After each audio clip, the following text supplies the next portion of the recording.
Welcome to the mask news. నాన్నతో నువ్వు ఒక్కసారే జీవిస్తావని గుర్తుంచుకో.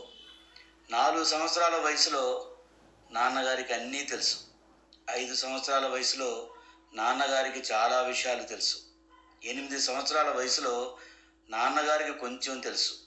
15 ఏళ్ల వయసులో నాన్నగారికి ఇవన్నీ తెలియదు. 18 ఏళ్ల వయసులో నాన్న గురించి చింతించకండి, అతను తన కాలపు వ్యక్తి. 21 ఏళ్ల వయసులో అది అతనేనా నాకు తెలియదు, నేను అతనికి అంత దగ్గరగా లేను.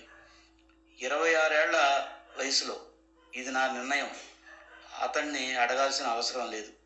35 ఏళ్ల వయసులో నేను నాన్న చెప్పేది ఇంకొంచెం వినాల్సింది. 40 ఏళ్ల వయసులో నాన్న దీన్ని ఎలా ఎదుర్కొనేవారో నాకు ఆశ్చర్యంగా ఉంది.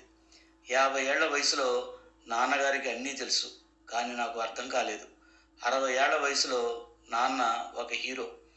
నాన్న మరణం తర్వాత నేను అతని జ్ఞానాన్ని గౌరవించకపోవటం చాలా బాధాకరం.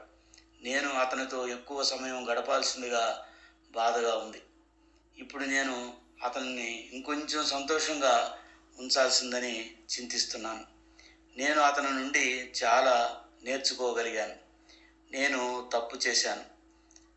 నువ్వు నాన్నతో ఒక్కసారే జీవిస్తావని గుర్తుంచుకోవాలి. మీ తండ్రికి ఇచ్చే గౌరవమే ఈ సమాజంలో మరియు మీ బంధువుల నుండి మనకు లభిస్తుంది.